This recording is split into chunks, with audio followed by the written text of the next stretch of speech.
Bonsoir, aujourd'hui c'est le 25 juin et voici donc une méditation, un message que je voudrais partager avec vous.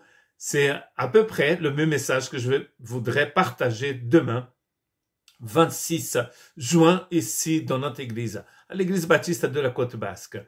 Et ce texte va être basé sur un verset de Lamentation de Jérémie. Et je voudrais appeler ce message que chacun se plaigne de ses propres péchés. Vous avez peut-être entendu, et vous-même, vous avez peut-être dit cela, mais nous entendons souvent les gens dire c'est la faute aux frères, c'est la faute aux sœurs. Je ne viens pas dans cette église car ici, il n'y a pas d'amour. Vous avez peut-être entendu ça. Les gens sont méchants. Personne ne m'aime. Il n'y a pas d'hospitalité ici. Il y a fort longtemps, j'ai même entendu une personne d'une église où j'étais pasteur dire, cette personne a dit, je suis comme ça et c'est la faute à monsieur le maire. On ne sait pas pourquoi, mais voilà, nous sommes comme ça. On peut, moi-même, je peux peut-être dire que si j'avais des soucis, c'est parce que j'ai grandi dans une famille comme ça, parce que j'ai eu un père comme ça, parce que j'ai une mère comme ça. Bon, je dirais jamais des choses terribles sur ma mère. C'était une sainte femme, c'était une personne magnifique. Mais j'ai souvent dit que parce que mon père était alcoolique, moi j'ai beaucoup souffert. Donc on peut dire des choses comme ça. En fait, ce que nous devrions dire, selon ce qui est écrit dans la parole de Dieu, c'est que c'est ma faute. Je ne viens plus dans cette église car je ne connais pas l'amour de Dieu. Je suis méchant, je n'aime personne. Hein, parce que parfois on dit personne ne m'aime. Je ne pratique pas l'hospitalité. Pourquoi est-ce qu'il faut plutôt dire la chose comme ça que comme dans la première partie? C'est parce que c'est écrit dans Lamentation de Jérémie, chapitre 3, verset 39. Pourquoi l'homme vivant se plaindrait-il? Que chacun se plaigne de ses propres péchés.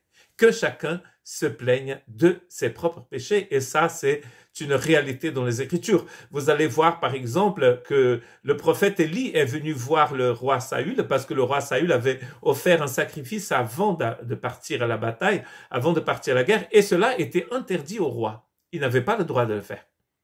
Et Élie, quand il est venu voir le roi Saül, il a dit, mais pourquoi est-ce que tu as fait ça? Je savais que tu ne devais pas faire ça. Et qu'est-ce que Saül a répondu? Il a dit, mais toi, tu étais en retard. Ça ne changeait rien. Il ne pouvait pas faire cela. Et il l'a fait quand même.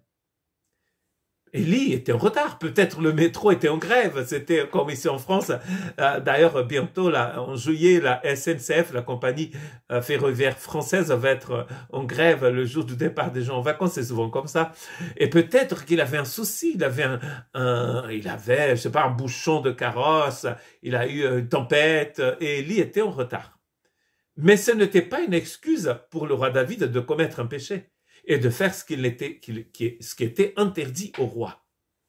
Donc vous voyez, nous allons toujours trouver des excuses. Et on va dire souvent, ce n'est pas ma faute. Alors si ce n'est pas ma faute, si ce n'est pas votre faute, c'est ta faute à qui? Ben, c'est ça la question. À Dieu peut-être. Écoutez ce que Jacques nous dit dans Jacques chapitre 1, versets 13, 14 et 15. Que personne, lorsqu'il est tenté, ne dise « c'est Dieu qui me tente », car Dieu ne peut être tenté par le mal et il ne tente lui-même personne.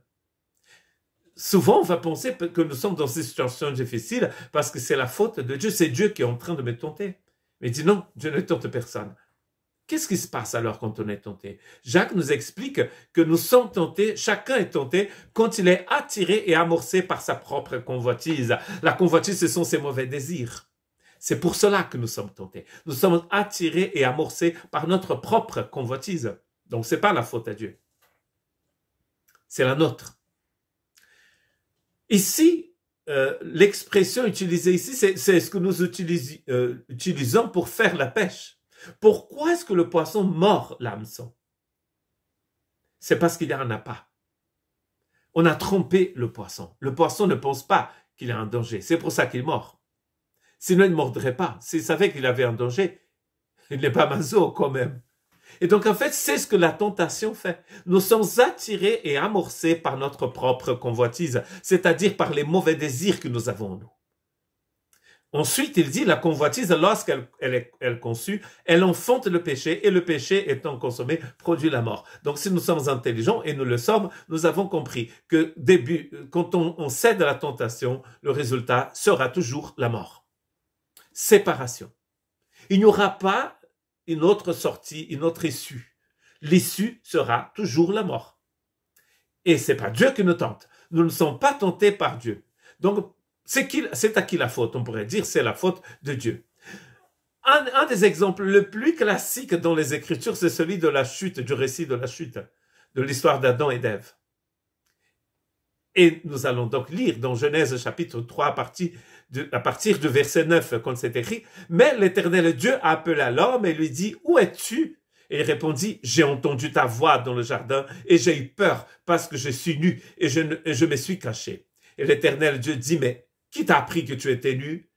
Est-ce que tu as mangé de l'arbre dont je t'avais défendu de manger? » Au lieu de dire, « Oui, Seigneur, j'ai mangé de l'arbre dont tu m'avais défendu de manger. » Mais l'homme répondit, « La femme que tu as mise auprès de moi m'a donné de l'arbre et j'en ai mangé. » Et alors, l'Éternel Dieu dit à la femme, « Pourquoi tu fais cela? » Et la femme aurait pu dire, « Voilà, j'étais tentée et j'ai cédé à ma convoitise et je le fais. » Mais elle va dire, « Le serpent m'a séduite et j'en ai mangé. » Donc Adam va dire, c'est la faute à la femme. Et la femme va dire, c'est la faute au serpent. Souvent au Brésil, quand il y a des situations qu'on n'arrive pas à expliquer, et on dit, o inimigo, c'est l'ennemi. Et ici, c'est ce que Ève dit, Seigneur, c'est l'ennemi qui m'a tenté et j'ai mangé. Elle aurait pu résister, lui aussi d'ailleurs, mais ils ont mangé. Tous, à mon avis, ce que Dieu attendait d'eux, c'est nous avons péché. Aide-nous, Seigneur. Non, ils se sont excusés. Exactement comme Saül l'a fait. Il a commis un péché, au lieu de confesser son péché, il a dit, tu étais en retard, prophète Élie. C'est pour ça que je fais une bêtise. Si je fais ce que je fais, c'est parce que mes ancêtres étaient comme ça. Souvent on dit ça, n'est-ce pas? Si je suis comme ça, c'est parce que dans l'église, il n'y a pas d'amour. Mais en fait, c'est dans mon cœur qu'il n'y a pas d'amour parfois. Et c'est pour ça que je fais ce que je fais. Que chacun se plaigne de ses propres péchés. Devant Dieu, on n'est pas responsable des péchés des autres. C'est vrai, peut-être que mes ancêtres n'étaient pas très catholiques. Mais moi, je connais le Seigneur. Et nous allons d'ailleurs revenir au texte de Jacques pour voir ce que Dieu a fait. Dieu ne peut pas nous tenter. Et en plus, il nous a donné tout ce dont on a besoin pour vivre une vie sans culpabilité ni condamnation. Donc, nous pouvons tout à fait dire sincèrement, j'ai péché. Et pas mes ancêtres ont péché. Mon père a péché. Le serpent, c'est la faute à l'ennemi. C'est la faute au maire de la ville. C'est la faute au président de la République. Non, c'est ma faute à moi.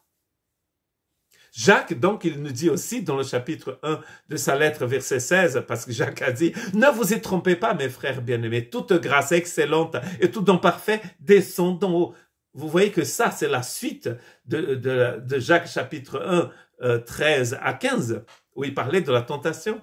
Ne vous y trompez pas. Toute grâce excellente et tout don parfait descend d'en haut, du Père des Lumières, chez lequel il n'y a ni changement, ni ombre de variation. Il nous a engendrés selon sa volonté par la parole de vérité, afin que nous soyons en quelque sorte les prémices de ces créatures. Et il y a trois choses ici très importantes que nous allons voir. D'abord, nous pouvons être vainqueurs et pardonnés, et nous pouvons confesser nos péchés, et ne pas dire c'est la faute à qui, c'est pas la mienne. Nous pouvons dire, quand nous avons fait une bêtise, nous pouvons demander pardon, car toute grâce excellente et tout don parfait descend d'en haut. C'est-à-dire, c'est l'œuvre, opera Dio. C'est l'œuvre de Dieu. Dieu a déjà fait ce travail par sa grâce. La grâce peut tout changer. Je viens d'une famille terrible. D'une famille, il n'y avait pas personne n'avait de repère. Nous étions tous perdus. On pourrait dire ça comme ça. Mais maintenant, si vous êtes en Christ, vous n'êtes plus dans une famille comme ça. Vous faites partie de la famille de Dieu. La grâce plus excellente a s'est manifestée, nous dit Paul, écrivant à Tite. La grâce nous éduque, c'est-à-dire, elle va nous enseigner, nous montrer le chemin. C'est comme un pédagogue. Un pédagogue prenait la personne et la conduisait sur le chemin de la vie pour qu'elle soit changée. Donc nous pouvons dire, Seigneur, aie pitié de moi, j'ai péché, tu miséricorde, aie pitié de moi. Parce que je sais que Dieu est un Dieu dont la grâce est excellente. Il est parfait. Donc d'abord, c'est que la grâce est excellente. Ensuite, Dieu nous a engendrés selon sa volonté par la parole de vérité. C'est-à-dire que Dieu nous a fait revivre, comme Paul écrit en écrivant aux Éphésiens, en écrivant aux Romains aussi, il nous explique très bien où nous étions et maintenant où nous sommes. Dans Romains, il va perdre d'abord les païens et ensuite les Juifs. Dans Éphésiens, il fait pareil, sauf que dans Éphésiens, c'est une version plus courte. Vous étiez, nous étions. Il dit vous les païens dans Romains et nous les juifs. Et là il dit vous, Éphésiens, vous étiez. Nous étions. Nous étions comment? Éloignés de Dieu, perdus, morts, suivant le prince de ce monde. Mais maintenant Dieu nous a engendrés. C'est le message de la justification par la foi, c'est le message de Romains. Et il va dire la même chose d'une façon plus courte dans Éphésiens en disant que Dieu nous a ressuscités en Christ. Et donc, au lieu de dire, c'est la faute à ma femme, c'est la faute au serpent, c'est la faute aux mères de la ville, c'est la faute aux frères et sœurs qui n'ont pas d'amour. Seigneur, c'est ma faute, pardonne-moi. La troisième chose, enfin, c'est que c'est pour que nous soyons, en quelque sorte, les prémices de ces créatures. Ça, c'est pas rien, ça. Dieu est rempli de grâce, il nous a engendrés pour que nous soyons. Très important. C'est toujours comme ça. La vocation d'ailleurs chrétienne dans le livre d'Éphésiens, c'est une vocation pour être. C'est pas une vocation pour faire. Le faire n'est rien sans l'être. Oh, j'ai déjà entendu ce frère est rempli du Saint-Esprit. C'est-à-dire, il dit des choses incroyables, il fait des miracles et tout. Mais quand on passe du temps avec ce frère-là, oh là là, il est terrible. C'est une personne terrible. Il fait peut-être, on fait peut-être, mais Dieu ne nous appelle pas à faire. D'abord, Dieu nous appelle à être. Que devons-nous faire pour accomplir tes œuvres? Nous demandent les gens à Jésus dans Jean 6. Et Jésus dit, les œuvres du Père, c'est que vous croyez à celui qui l'a envoyé. Paul nous a dit donc dans Romains chapitre 8, verset 1, qu'il n'y a plus de condamnation. Je pense que parfois, nous voulons mettre le problème sur l'autre parce que nous avons peur de la condamnation. Mais il n'y a plus de condamnation. Et en plus, un mot parfait bannit la crainte, bannit la peur. Il n'y a pas de peur. On n'a pas à avoir peur. Nous devons tout simplement, humblement, confesser nos péchés, nos fautes et accepter que quand nous faisons une bêtise, c'est pas parce que ma femme, mon mari, les voisins, non, c'est parce que nous avons péché. Saül aurait tout simplement, le roi Saül aurait pu tout simplement dire à Élie, je suis désolé, et demander pardon à Dieu. Et vous voyez que sa chute, cela a précipité sa chute, il a perdu la royauté, il est même mort au combat, son fils avec. Dieu l'a rejeté à un moment. Dieu dit non, je ne peux pas travailler avec cet homme. Mais oui. Et il a choisi David, qui était un homme d'ailleurs selon son cœur. Dans l'histoire d'Adam et d'Ève, après la chute, Adam se sentait nu parce que Dieu dit, qu'est-ce que tu as fait? Il a dit, je me suis caché parce que j'étais nu. Il a une église dans le livre d'Apocalypse qui était nue aussi, c'est l'église de Laodicée. Est-ce que vous avez vu la ressemblance entre l'homme, Adam et l'église de Laodicée? Quel était le problème de Laodicée? Je suis riche, je suis ceci, je suis cela, je ceci, je cela. Non, rien de rien, je n'ai besoin de rien. Même pas de Dieu. Et d'ailleurs, Jésus, dans l'église de Laodicée, il était dehors, il frappait à la porte. Apocalypse 3:20. Je suis à la porte, je frappe. Si quelqu'un ouvre la porte, je rentre. Donc, vous voyez, le problème de cette église, c'est qu'elle était nue. Adam aussi, il est nu. Et vous, est-ce que vous êtes nu? Peut-être vous prenez votre douche et vous êtes nu. C'est pas ça. Dans le livre d'Apocalypse, l'église de l'agneau n'est jamais nue. Elle est vêtue de robes blanches, c'est-à-dire de la justice de Dieu. Apocalypse chapitre 19 nous explique ce que c'est que cette robe blanche. Partout, chapitre 7, chapitre 14, ils sont tous habillés en 11 aussi, habillés en blanc, ils sont devant le trône de l'agneau, ils chantent. Et après, Apocalypse 19 nous explique qu'ils sont revêtus de la justice de Dieu. Paul nous dit que Jésus est devenu pour nous justice de Dieu. Vous voyez? L'église du Christ, elle n'est pas nue. C'est ça le problème d'Adam. C'est pour ça qu'il va mentir. C'est pour ça qu'il va accuser sa femme. Au lieu de dire c'est moi. Mais il était nu. Il a perdu la couverture de la justice de Dieu quand il a péché. Chaque fois que vous dites, c'est pas ma faute, vous êtes en train de devenir encore et encore et encore nu, comme si c'était possible. Et nous revenons toujours à Jacques. Dans le chapitre 1 de Jacques, nous allons trouver donc ces trois choses importantes. C'est par la grâce de Dieu. Dieu nous a engendrés afin que nous soyons. Quand nous disons que c'est pas ma faute, nous marchons toujours nus. Nous oublions que Dieu nous a déjà rachetés. Nous oublions que nous n'avons pas à rougir. Nous devons juste faire un demi-tour. Combien de fois il faut faire un demi-tour? C'est la question. Combien de fois à votre vie vous avez fait un grand demi-tour quand vous êtes revenu au Christ? On appelle ça la conversion. Nous appelons ça la repentance. Ensuite, il a un souci et vous dites, je ne viens plus dans cette église parce qu'ici, il n'y a pas d'amour. En fait, ce que Dieu entend, c'est, je ne viens plus dans cette église, il n'y a plus d'amour dans mon cœur. Que Dieu ait pitié de vous. Et de moi aussi.